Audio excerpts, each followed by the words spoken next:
Looking for a creative outlet? Do you want to develop the artist within? The heritage crafts aren't just in the museum.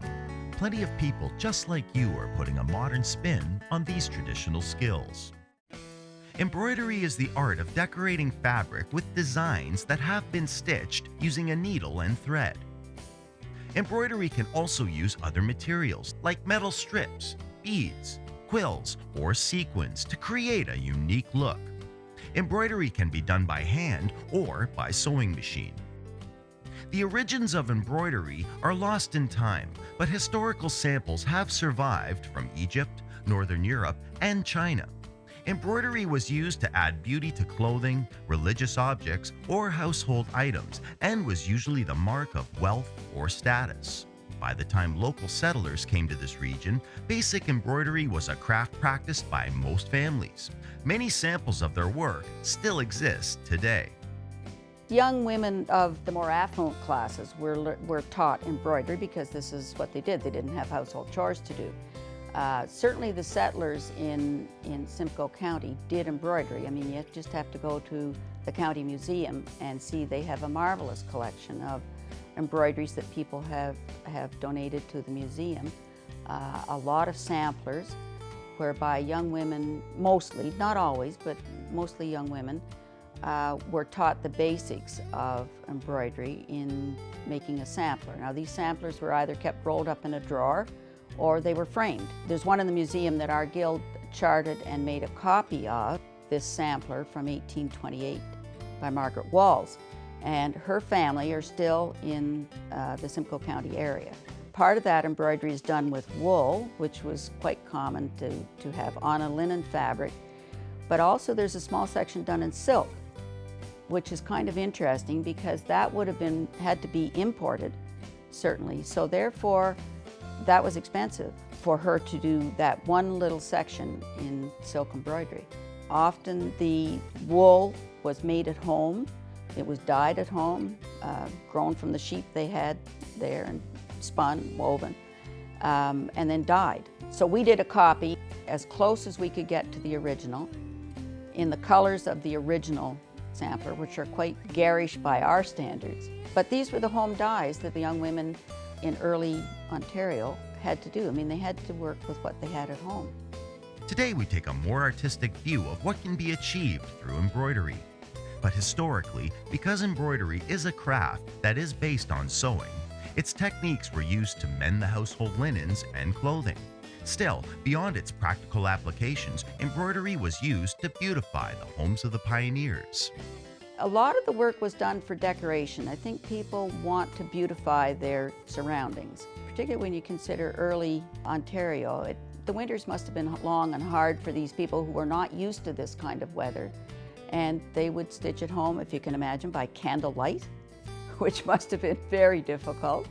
And they certainly didn't have the lighting or the equipment that we have.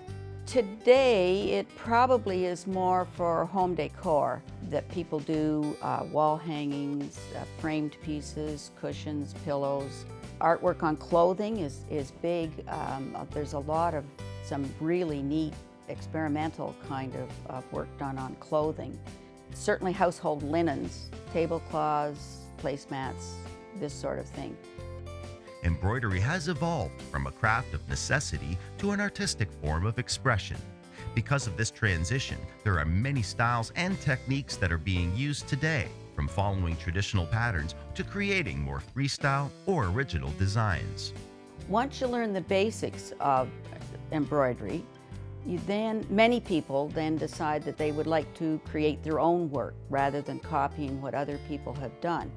And they begin doing designing of work. Frequently, people will take art courses, art drawing courses in order to learn how to draw, and one can learn how to draw.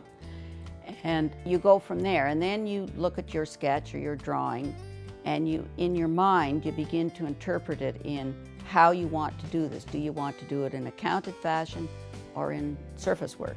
And the design period can take quite a long time on a fairly big piece because you have to think everything through as to how it will look. Then you do trial runs on a smaller piece of fabric to see if it really does do what you want. And many people do trial runs on a practice cloth for any kind of embroidery that they do, just to practice their technique, to make sure it looks good on the fabric and does what they want it to do. And if it doesn't, then you have to try something else and see if that does.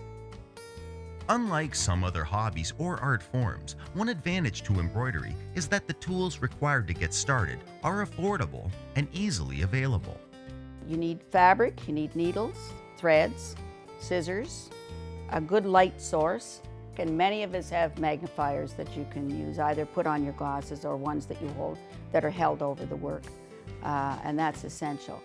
But those are the basic sorts of things you need. Then when you get into a specific type of embroidery, you may need to put your fabric on a frame or a hoop in order to hold the fabric taut while you are working on it. So it depends on your personal preference. But the tools really are quite simple. They're not that expensive. Although embroidery is considered a historic craft, innovation in textiles is breathing new life into this art. New fabrics and materials are constantly being introduced, allowing the artist new ways to express themselves. Embroidery has come a long way in the past 100 years. Today there are so many materials to work with, so many. Background fabrics, for instance, used to be linen, cotton, silk.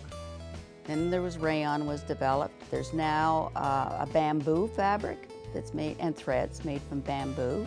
There's also polyester fabrics, and there's different kinds of, it isn't just woven, there's some that are non-woven materials that can be painted on, dyed, stitched on, cut, anything you want to say. Then we have a lot of different threads today that run the whole gamut, from silk, wool, rayons, all kinds of synthetics, metallics, metal threads, real metal threads, and combinations of all these, and in just any color under the sun. I mean, it's incredible, really. It's difficult to choose sometimes what you want to use. With embroidery, even the beginner can start seeing the results of their work. Still, it's a skill that takes time and practice to complete the more complex pieces. For the more experienced embroiderer, it becomes a great creative outlet.